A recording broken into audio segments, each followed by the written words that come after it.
Hi, I'm Daniele Wieder. I did an independent study in playwriting under the wise mentorship of Adam Hunter Howard, and I wrote a 2-act play called Mused.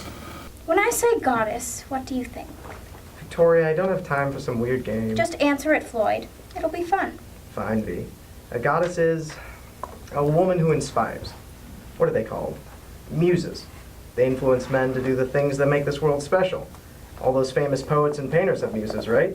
That's a goddess, I guess. So a woman who lives to serve a man? My play is about a 50s housewife named Victoria who discovers Greek mythology through a series of events, and upon discovering the heroines of Greek mythology, she is forced to rethink the way she feels about her own life and social situation.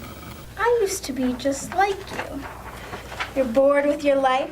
You feel like you don't have a purpose. You feel invisible.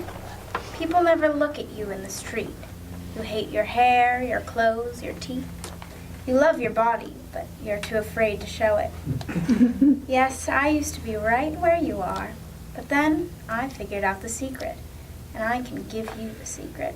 One thing that I think is important to know about this piece is that it's not a feminist piece, and that the protagonist doesn't end the play and decide to break the bounds of her society and become a liberated woman in the 1950s. That wasn't my goal at all. At the end, Victoria, who's the protagonist, ultimately chooses to embrace the world that she lives in and embrace her situation while finding ways to be content within it. And I think that that's really important because I really was not trying to write a criticism of the time, but rather a study of the era.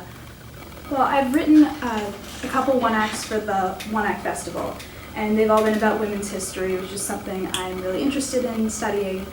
And the last play that I wrote started to look at the 1950s housewife condition, I guess you could say. And I was so interested in it that I really wanted to expand my study of it. So I found a way that I could combine the 1950s history with Greek mythology, which is something I'm also very interested in, and dance, which is another element of this play. And I'm really happy because I got to do a lot of really interesting research as well as a lot of fun writing.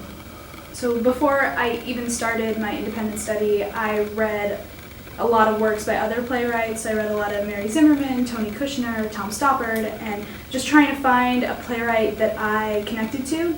And I really felt a strong connection to Mary Zimmerman, so I decided that I was going to try to emulate her work. And she's a Chicago-based playwright who reworks old classics into basically performance art. And I love her work. So I started to take on her style, sort of, and play with that. And then once I decided what I was going to write about, I started doing research, and I read a lot of feminist texts, I read a lot of Greek mythology, and I just read a lot of history things, and like textbook stuff. And then I started to write. I had no idea what was going to happen in the play. I just started writing, and I just went, and Mr. Howard, who's my mentor, said, just set the play in one room and put all your characters in that room and just start and see where that takes you. And 85 pages later, I have a complete play, and yeah, I'm really excited about it. Why are you married? I'm never getting married. Don't say that, dear. You'll want to be married someday. You wouldn't be here if Daddy and I weren't married. It's just that when I'm queen, a husband is only going to hold me back. I've written plays before, so I think that the most important thing about this experience was that I had deadlines basically every 2 weeks, and those deadlines pushed me to write and write and write, and at one point I was writing 20 pages a week, which is something I had never done before. And I think doing the amount of work that I did in such a short amount of time really pushed me to my limits and showed me that I could write a huge body of work in a really short amount of time. That was extremely rewarding for me. I do have a favorite character, and it's this character that comes in at the end of Act 2, basically, and it is Aphrodite. She's supposed to be Aphrodite, but she's kind of dressed as Marilyn Monroe. There is nothing more important to a man than his lady. So it's this little combination of like 7-year-itch meets Grecian goddess, and she teaches my protagonist about what it means to be sexually liberated and I really like that character. It's just really fun, and it comes at a nice moment in the play. In the play, every character plays two parts, so they each play a 50s housewife and a Grecian goddess. So the woman who plays this Aphrodite character is also playing one of the 50s housewives who is very unliberated, and it's an interesting paradox, I guess.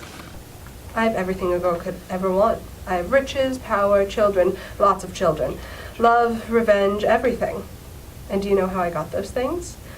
Ares, Poseidon, Anchises, Adonis. It's a good thing you aren't married. Oh, I am, though.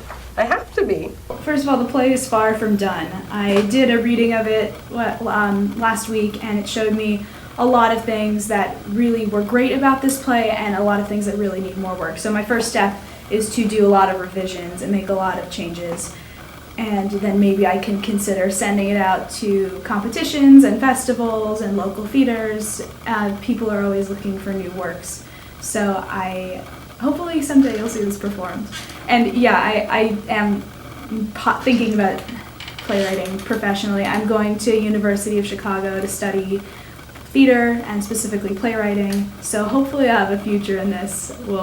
Only time will tell. So here's my pitch. Get ready. You ready? So we open on a beautiful celebrity, maybe a Kim Novak or a Ingrid Bergman. They don't do commercials, Peter. I'm not done, jackass! So we open on some beautiful blonde sitting at our kitchen table. She yells dinner in a cute little voice. Then her kids come running in. One boy, one girl. They're the cutest things you've ever seen. Like, make room for daddy, cute. They bond their mom.